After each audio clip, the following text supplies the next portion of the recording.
반갑습니다. 오늘 저도 담임 목사님을 처음 뵀는데요. 박근수 목사님 아까 광고 중에 저하고 대화하시면서 반했다고 말씀하셨는데 저도 목사님과 교제하면서 목사님께 저도 반했습니다. 이런 걸 썸을 탄다고 하죠. 목사님께서 성도님들의 자랑을 조목조목 하시더라고요. 교회에서 이런 것도 하고 있고 이런 사역도 하고 있고 이런 비전도 갖고 있다는 말씀 드리면서 천상 비전교회 담임 목사님이시구나 하는 생각을 했습니다. 비전교회 우리 담임 목사님, 박근수 목사님 심호하시는 귀한 교회에서 우리 성도님들과 함께 말씀을 나누게 되어서 하나님께 감사를 드립니다. 더불어서 이 강단을 허락해 주신 우리 목사님과 당회원들께도 다시 한번 감사를 드립니다. 우리에게는 이름들이 다 있습니다.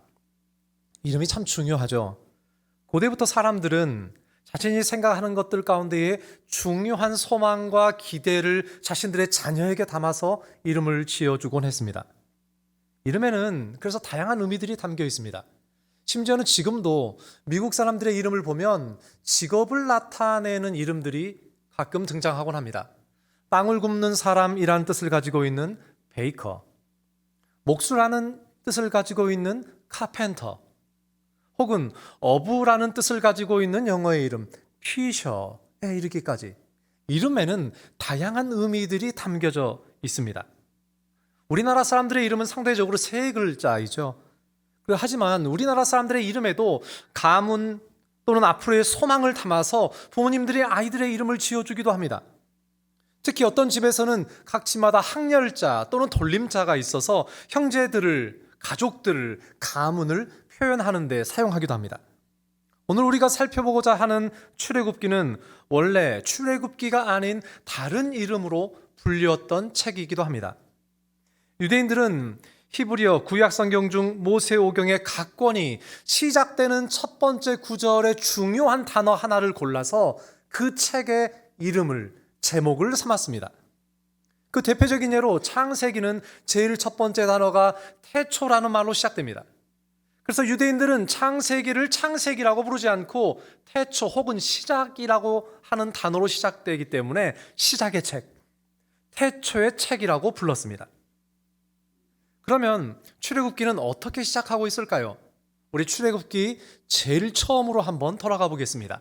출애굽기 1장 1절 말씀을 우리 같이 한 목소리로 같이 한번 읽어보겠습니다. 다 함께 읽겠습니다. 시작. 야곱과 함께 각각 자기 가족을 데리고 애굽에 이른 이스라엘 아들들의 이름은 이러하니. 한글 성경에서는 야곱이라는 단어로 시작하고 있습니다. 하지만 구약 성경의 원문인 히브리어에 따라서 성경 원문을 직역해보면 가장 앞에 등장하는 여러 단어들 가운데 가장 눈에 띄는 단어는 이름이라는 단어입니다. 이름이라는 단어가 앞부분에 등장합니다. 그래서 유대인들은 출애굽기라는 이 책의 이름을 이름의 책이라고 불렀습니다. 지금 2023년 지금도 유대인들은 출애굽기를 이름들의 책이라고 부릅니다. 그럼 지금 우리가 사용하고 있는 창세기, 출애굽기라고 하는 명칭은 언제 생긴 걸까요? 지금부터 약 2000년 전에 히브리어를 알지 못하는 유태인들을 위해서 구약 성경을 그리스어로 번역을 합니다. 이때 구약 성경을 번역하면서 출애굽기에서 가장 대표적인 사건이 무엇일까? 출애굽기에서 가장 대표적인 사건은 당연히 이스라엘 백성들이 애굽을 탈출한 것이겠죠. 그래서 그것을 생각해서 출애굽기의 이름을 엑소더스라고 짓게 됩니다. 다시 말해서 출애굽의 사건도 출애굽기에서 중요하지만 출애굽기를 읽고 있었던 유대인들에게는 출애굽기에 등장하는 이름들 역시 중요했다는 겁니다. 출애굽기는 단지 이스라엘 백성들이 애굽에서 탈출한 것에 관한 이야기만이 아니라 출애굽기에 등장하는 수많은 이름들이 중요한 책이기도 하다는 겁니다. 출애굽기의 시작은 요셉의 부름에 따라서 야곱과 함께 애굽에 왔던 야곱의 가족들의 이름으로 시작하고 있습니다. 그리고 여기 성경 원문에는 없지만 출애굽기 1장 1절에 히브리어 원문에 따르면 구약 성경, 우리 한글 성경에 생략되어 있는 중요한 단어가 하나 있습니다. 바로 그리고라는 단어입니다. 출애굽기 1장 1절은 히브리어 원문에 따르면 그리고라는 단어로 시작합니다. 이 말은 창세기와 출애굽기가 각각 분리된 다른 이야기가 아니라는 겁니다. 창세기의 앞선 책인 창세기의 마지막 이야기는 요셉이 총리가 되고 자신들의 가족을 애굽으로 데려온 뒤에 요셉이 죽는 것과 함께 이야기가 끝이 납니다.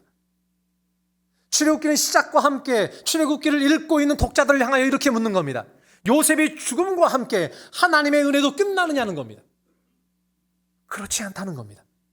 요셉이 죽는다 하여도 하나님께서 이스라엘 백성을 향하여 부어주시는 은혜는 여전히 계속된다는 것입니다.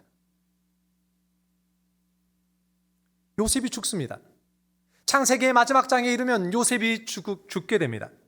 이스라엘 사람으로 왕 이외에는 굴복할 사람이 없는 최고의 권력을 가졌던 애굽의 총리였던 요셉이, 자신들의 동족과 자신들의 가족을 지키고 있었던 요셉이 세상을 떠나는 것과 함께 창세기의 막이 내립니다. 그러나 하나님의 은혜는 그것이 끝이 아니었습니다. 창세기가 끝나지만 이것과 연결된 단어인 그리고라는 말로 출애굽기는 시작을 합니다. 창세기에서 아브라함의 하나님, 이삭의 하나님, 야곱의 하나님께서 창세기에서 함께 하셨던 하나님이 애굽에 있는 이스라엘 백성들과도 함께 하시는 하나님이 되신다는 겁니다. 우리에게도 마찬가지입니다.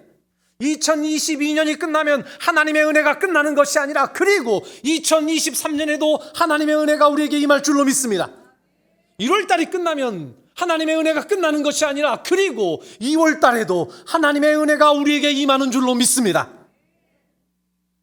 하나님 앞에, 아니 하나님께서 그리고 연속해서 변함없이 주시는 은혜를 받아 누리는 복된 성도들 되시기를 주님의 이름으로 축원합니다. 요셉이 죽었습니다. 요셉은 죽었지만 하나님께서는 이스라엘 백성들, 아니 야곱의 가족들과 여전히 함께 하십니다. 여전히 함께 하시기 때문에 이스라엘 민족들은 더욱더 번성하고 심지어는 더욱더 강해져 갑니다. 이제 야곱의 가족이 아니라 이스라엘 자손으로 불립니다. 야곱 한 명의 가족의 단위가 아니라 아브라함, 이삭, 야곱 자손이 이제 하나의 거대한 민족을 이루어서 제국 애굽의 심장부 가운데 거하는 거대한 집단이 된 것입니다. 그런데 이것이 이야기가 끝이 아닙니다. 여기에 중요한 문제가 한 가지 생기기 시작합니다. 우리 다 함께 오늘 본문의 6절에서 9절까지 말씀을 우리 한번 같이 읽어보겠습니다. 6절에서 9절까지의 말씀을 우리 같이 한번 읽어보겠습니다. 같이 읽습니다. 시작. 요셉과 그의 모든 형제와 그 시대의 사람은 다 죽었고 이스라엘 자손은 생육하고 불어나 번성하고 매우 강하여 온 땅에 가득하게 되었더라. 요셉을 알지 못하는 새 왕이 일어나 애굽을 다스리더니 그가 그 백성에게 이르되 이 백성 이스라엘 자손이 우리보다 많고 강하도다. 아멘. 이제 더 이상 야곱의 가족이 아닙니다. 이들은 이스라엘 자손으로, 이스라엘 민족으로 불리기 시작합니다. 그만큼 강해졌고 그만큼 번성한 것입니다. 그런데 문제는 요셉을 알지 못하는 새로운 왕이 등장한 것입니다. 요셉을 알지 못했다는 게 무슨 뜻일까요? 하나님을 알지 못했다는 뜻입니다. 요셉이 누구입니까? 하나님의 사람, 하나님이 함께하는 사람이었습니다. 애굽은 요셉으로 인해서, 더 정확하게는 요셉과 함께 하시는 이스라엘의 하나님으로 인해서 가뭄을 대비하고 이겨낼 수 있었습니다. 요셉을 도우시는 하나님으로 말미암아 애굽마저도 형통했고 부강해졌습니다. 그런데 새로 된 이 왕은 요셉을 알지 못했고 심지어는 하나님을 알지 못했습니다. 여기 바로가 요셉을 알지 못했다는 것은 단지 지식적으로 몰랐다는 뜻은 아닐 것입니다. 바로는 왕으로서 예전의 역사와 기록에 밝았을 겁니다. 하지만 바로는 요셉이 얼마나 자신의 민족을 위하여 큰 일을 했는지, 이스라엘의 하나님께서 애굽 땅과 애굽 백성들에게 어떤 은혜를 베풀어 주셨는지를 깨닫지 못했습니다. 아니, 어쩌면 알고 있었을지라도, 지식적으로는 알았다 할지라도 이 모든 사실들을 무시했다는 것입니다. 하나님을 알지 못하는 바로는 하나님을 핍박하는 사람이 됩니다.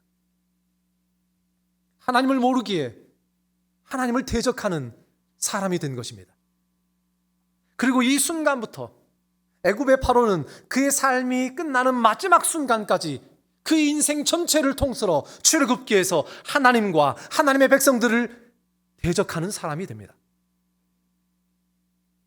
우리가 잘 알고 있는 것처럼 바로, 이 바로는 이름이 아니라 직책입니다. 우리나라 말로 왕이라는 뜻입니다.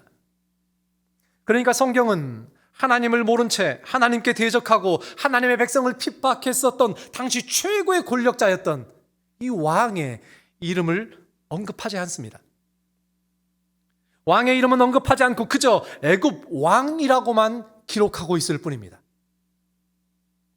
당시 세계를 호령했고 역사 가운데에는 그가 어마어마한 건축물을 남겼고 어마어마한 영토를 통치했음에도 불구하고 성경에서는 그의 이름을 절대로 남기지 않습니다. 하나님 보시기에는 그가 어떤 권력을 가졌든 그가 어떤 성취를 이뤘든 하나님 앞에 딱 세 글자로 요약될 뿐입니다. 악한 왕. 어떤 자녀가 부모님의 마음을 극단적으로 상하게 할 때 부모님이 하시는 가장 위협적인 말이 뭘까요? 여러분들 영화나 드라마를 보시면 부모님의 속을 지독히도 썩이는 자녀를 두고 부모님들이 어떤 대사를 하시나요? 너 자꾸 이러면 호적에서 드러낸다. 내 이름을 파버린다. 하실 수 없지만 너무 화가 난 나머지 그렇게 말을 하는 것이죠. 도저히 용납될 수 없는 잘못을 지었을 때 자신의 가족에서 그 이름을 지우는 것입니다. 사실 이 애굽의 왕은 대단히 강력한 통치자였습니다. 오늘 본문 11절에 따르면 그는 새로운 성을 건축하고 이스라엘 자손을 엄하게 다스리는 왕이었다고 기록하고 있습니다. 하지만 그가 이 세상에서 어떤 성취를 이루었든지 하나님께서는 그 이름조차 없게 하셨고 우리에게는 그저 악한 왕으로 기억되고 있을 뿐입니다. 애굽의 왕은 이스라엘 민족들의 성장을 막았습니다. 남자들에게 고된 노동을 시키고 산파들로 하여금 아이가 태어날 때 아들이면 죽이라고 하는 참혹한 명령을 하기까지도 합니다. 하지만 하나님께서는 이스라엘 백성들을 더욱더 강하게 그리고 번성케 하십니다.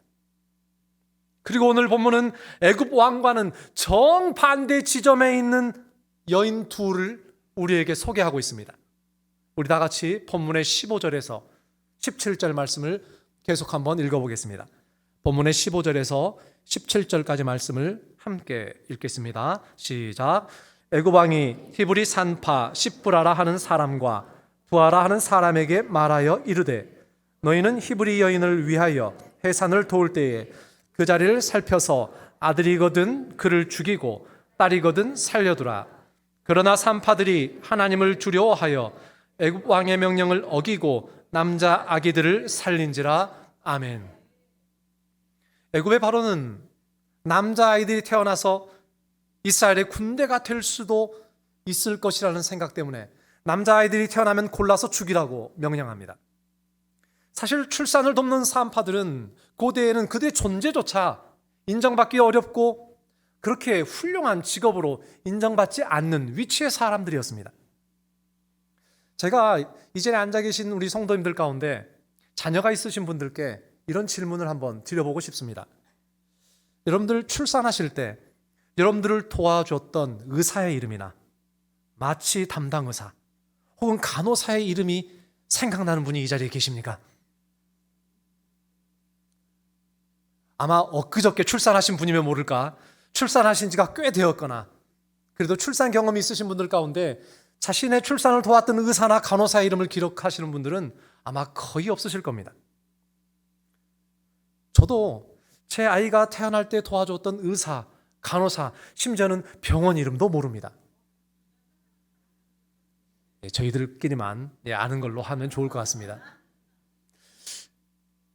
생명의 탄생이 너무나도 놀라운 나머지 새로운 생명이 우리 가족 가운데 들어온다는 사실 그 자체가 너무나도 감격스러운 나머지 그 생명이 탄생하기까지 도와주었던 사람을 우리는 잊고 삽니다. 하지만 오늘 성경은 이 여인들의 이름을 분명하게 기록하고 있습니다. 히브리 산파 십부라와 부하, 십부라와 부하 이 두 여인의 이름을 선명하게 오늘 성경은 기록해 남겨두고 있습니다. 이 여인들은 지금 자신들의 눈앞에 막강한 권력을 가지고 있는 애굽 왕보다 육신의 눈으로는 보이지 않지만 자신들과 함께하고 계시는 이스라엘의 하나님을 더 두려워했습니다.